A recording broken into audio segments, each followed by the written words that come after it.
Bonjour à tous, on se retrouve pour évoquer le point 14.4 et on va parler d'équation cartésienne d'un plan. Vous avez vu l'équation cartésienne d'une droite dans un plan, mais on n'a encore pas parlé d'équation cartésienne de plan dans l'espace, donc c'est ce qu'on va faire maintenant. Donc, pour ça, on va caractériser un plan en disant que si on a n, un vecteur non nul, et a, un point, et p, un plan qui va être caractérisé donc là par un point et un vecteur normal, un point M va appartenir au plan P si et seulement si n scalaire AM est égal à 0. Donc ça, c'est quelque chose qui se conçoit pas trop mal, je pense. Ici, je prends un point A sur le plan, ici que j'appelle P, plan de vecteur normal n, et ce qu'on va dire, c'est qu'un point M de l'espace va appartenir au plan P si et seulement si, là je prends un point M, si et seulement si le vecteur AM et le vecteur N sont orthogonaux. D'accord? Alors, au niveau de la démonstration, il est clair que si M appartient au plan, AM étant un vecteur du plan, AM étant un vecteur du plan, donc il est orthogonal à N, puisque le vecteur N est orthogonal au plan, donc à tout vecteur du plan. Donc N scalaire AM est égal à 0, et c'est réciproquement qu'on va démontrer un tout petit peu les choses. Si on prend M un point de l'espace, donc là je vais prendre un point M de l'espace quelconque sur la figure. Là je prends un nouveau point M. Et je vais considérer le projeté orthogonal de H sur le plan P. Hop. Je vais aller chercher le projeté orthogonal ici de M sur P. J'appelle ce point le point H. Je vais considérer le produit scalaire N à M. Donc là, ici. Hop. Je prends donc le vecteur AM et N, et je vais décomposer ce N scalaire à M en N à H plus HM.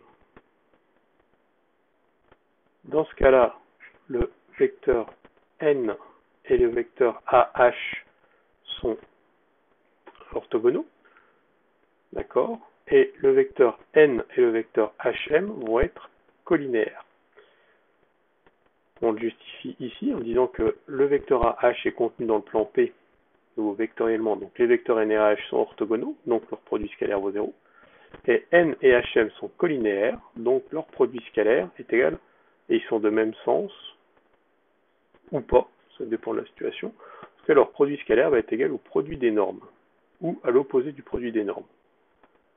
Donc ici, dans tous les cas, le NHM vaut 0, puisque vous avez ici NAM qui vaut 0, NAH qui vaut 0, donc vous avez 0 qui est égal à N scalaire HM. D'accord? Donc, étant donné que le vecteur N est un vecteur non nul, ça signifie que HM est égal à 0. Si HM est égal à 0, ça signifie que le point M et le point H sont confondus et que donc le point M appartient au plan P. On a donc bien démontré l'équivalence. Donc ça va être une façon de faire dans la pratique qu'on va utiliser pour déterminer une équation cartésienne de plan. Hop. Ok. Donc comment est-ce qu'on va caractériser algébriquement un plan? Comment est-ce qu'on va obtenir une équation cartésienne d'un plan? Donc ça, c'est des choses à connaître aussi dans ce chapitre. On va un petit peu généraliser l'équation de la droite qui était d'une droite dans le plan à l'équation d'un plan dans l'espace, ici, en disant que une équation de la forme ax plus by plus cz plus d égale 0, ici, avec les réels a, b, c non tous nuls, va être une équation de plan. Et si on considère l'ensemble des points qui vérifient cette relation-là, c'est un plan. Donc, pour résumer, tout plan peut l'écrire algébriquement en utilisant cette équation. Et du moment que vous avez des points qui vérifient cette équation, des points de coordonnées x, y, z, bah, ça va être les points du plan, d'un plan.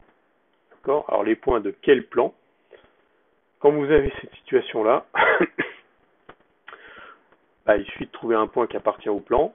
Vous aurez comme ça un point du plan. Et ce qui est intéressant ici, c'est ça.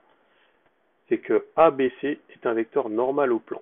Donc ça, hein, il faut retenir, quand vous avez ici une équation cartésienne A, X plus B, Y plus C, Z, et A, B et C sont les coordonnées d'un vecteur normal au plan.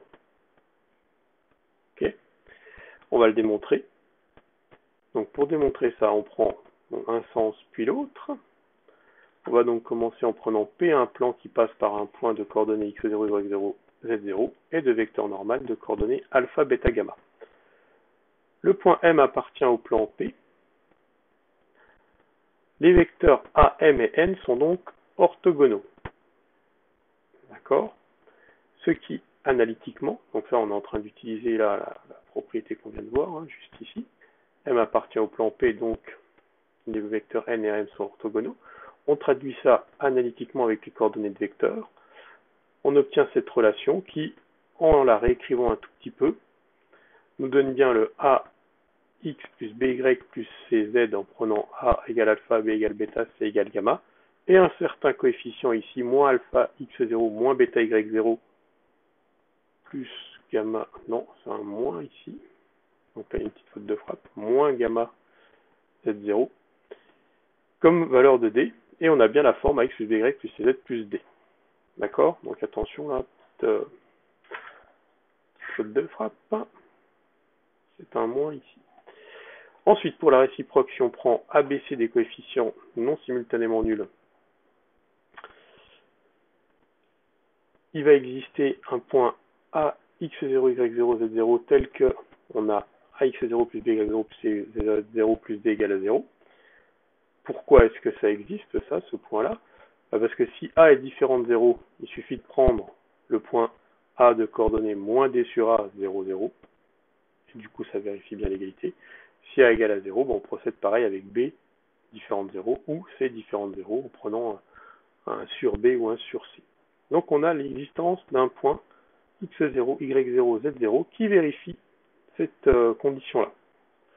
Maintenant, les coordonnées du point M vérifiant aussi l'égalité, on a donc que AX plus BY plus CZ plus D va être égal à AX0 plus BY0 plus CZ0 plus D égale à 0. Okay, ce qui, en réordonnant un petit peu les choses, nous donne cette égalité-là qu'on va traduire comme NAM égale 0 en prenant le vecteur N de coordonnées ABC. Et donc, NAM étant égal à 0, le point M appartient au plan passant par A de vecteur normal N. D'accord? On va voir un exemple. Hop. Alors, exemple très simple. Ici, vous voyez, j'ai un repère OIJK orthonormé. Dans ce repère, le plan OJK, qui est ici en bleu, va avoir pour équation x égale 0, et pour vecteur normal, le vecteur i, et ainsi de suite pour les autres. Voilà, c'est vraiment des équations de plan particulières.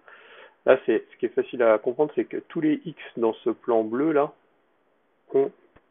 valent 0, puisqu'on est à 0 pour x pour tous les points qui vont être dans ce plan. Tiens, la suite, on va déterminer une équation cartésienne d'un plan. On va avoir deux possibilités pour déterminer une équation cartésienne. Moi, j'ai ma préférence avec cette méthode-là,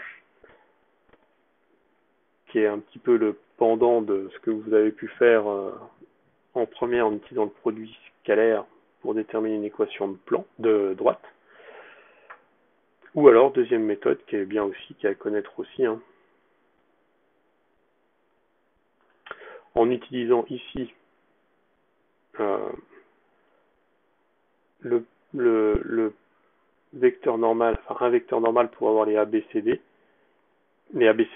et un point, coordonnée d'un point pour avoir le dernier coefficient D. Donc première méthode basée sur le fait qu'un point appartient au plan si et seulement si AM scalaire N est nul.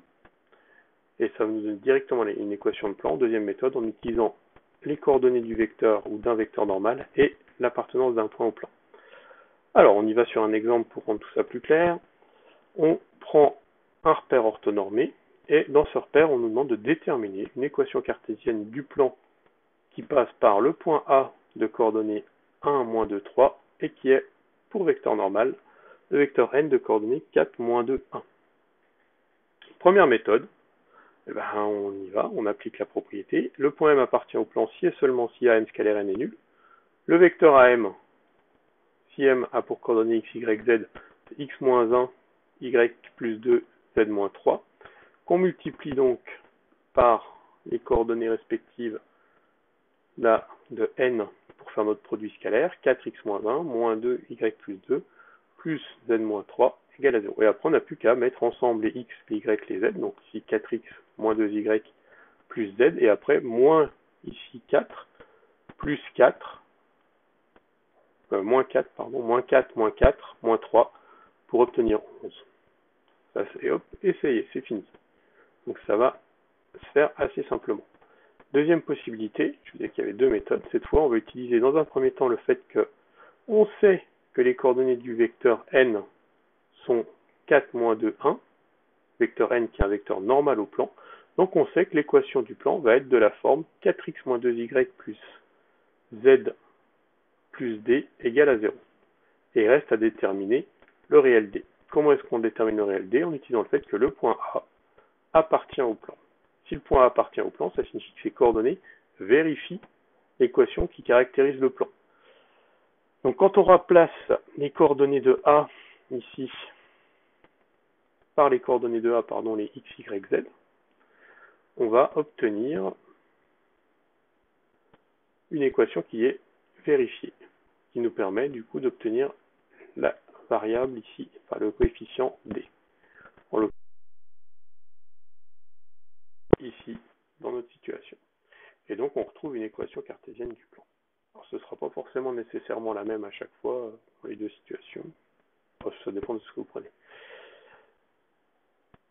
Allez, autre méthode pour toujours déterminer une équation cartésienne d'un plan. Cette fois, on n'a plus un point et un vecteur normal au plan, mais on a 3 points du plan. Ce qui est le plus naturel, hein, pour définir un plan, on a 3 points, et ça nous définit notre plan. Donc, la méthode dans ce cas-là, première chose, on vérifie que ça définit bien un plan, c'est-à-dire que les points ne sont pas alignés, sinon vous n'avez pas de plan, vous avez une infinité de plans qui passent par ABC. Ensuite, vous déterminez un vecteur normal AP, et une fois que vous avez un vecteur normal AP, ça y est, vous avez un point que vous choisissez entre les trois, un vecteur normal, et vous revenez à la technique précédente. Donc là, ce qu'on va voir, c'est comment est-ce qu'on va ici déterminer un vecteur normal AP connaissant deux vecteurs qui vont générer le plan, ou en tout cas connaissant 3 points du plan. Donc dans l'exemple, je prends 3 points ici A, B et C. Je commence par vérifier que les vecteurs ne sont pas collinéaires A, B et AC. Je fais le calcul des coordonnées de AB et de AC, je vous prendrai le temps de les faire. Et ici, clairement, moins 4, si je passe à 4 en multipliant par moins 1, mais ici, de 1, je passe à moins 2 en multipliant par moins 2. Donc les coordonnées ne sont pas proportionnelles, donc les vecteurs AB et AC ne sont pas collinaires, donc on a bien un plan. Et si on a bien un plan, on va pouvoir trouver un vecteur normal à ce plan. Comment est-ce qu'on trouve un vecteur normal à ce plan? On l'appelle n, ce vecteur normal. On dit que ses coordonnées c'est ABC, et puisque votre vecteur n est un vecteur normal au plan, ici qui passe par A, B et C, ça signifie que votre vecteur n est orthogonal au vecteur AB et au vecteur AC. Si on remet n ici, on a ici et ici un vecteur donc orthogonal au vecteur AB et AC. Donc ça on le traduit par le produit scalaire n scalaire AB égale 0 et n scalaire AC égale 0. Les coordonnées des vecteurs AB et AC on les a, donc on écrit le produit scalaire en fonction de ABC pour le premier et pour le deuxième. On se retrouve avec un système de deux équations à trois inconnus. Donc on résout partiellement, en tout cas jusqu'à ce qu'on peut, ce système. Donc ici, je remplace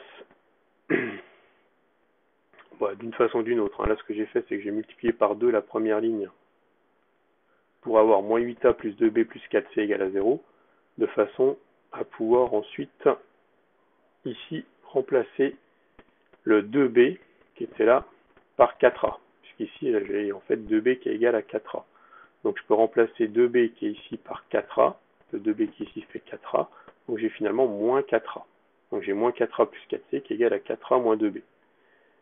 D'accord? Ce qui fait que a est égal d'une part à c et que b est égal à 2a. Donc c est égal à a, b est égal à 2a. C est égal à a, ici b est égal à 2a. Donc tout vecteur de cette forme-là va satisfaire à ce de coordonnées A2AA va satisfaire à ce système-là, va donc être un vecteur normal au plan. Alors ici maintenant il reste à choisir, on choisit une valeur de notre variable A, là, de notre A. Le plus simple, on ne s'embête pas ici, on va prendre 1, et donc on a comme ça défini un vecteur normal au plan. Et une fois qu'on a le vecteur normal au plan, on y va. Soit la première méthode, soit la deuxième, ici avec la deuxième méthode. J'ai donc x plus 2y plus z plus d qui est égal à 0, et étant donné que le point A appartient au plan P, j'obtiens d égale moins 3, qui me donne finalement une équation de plan pour le plan passant par ABC. D'accord. Dernier exemple, ici. Là, je vais considérer l'espace muni du repère orthonormé OIJK. Dans ce repère, les points I, J et K ont les coordonnées qui sont données ici. Et donc, là, on voit clairement que les points I, J, K sont solutions de cette équation-là. D'accord? Et ils ne sont pas alignés. Donc, le plan IJK a pour équation x plus y plus z moins 1 égale 0. Là, vous voyez, on n'a pas refait tout ça. On a juste été un peu malin. On s'est dit, bah, ouais, cette équation-là, c'est une équation qui est vérifiée par chacun des points. Donc, si chacun des points vérifie cette équation et que ces points ne sont pas alignés, ça signifie que cette équation est une équation du plan contenant les points. Et donc, on a un vecteur normal au plan ici qui est 1. Voilà qui termine ce 14.4.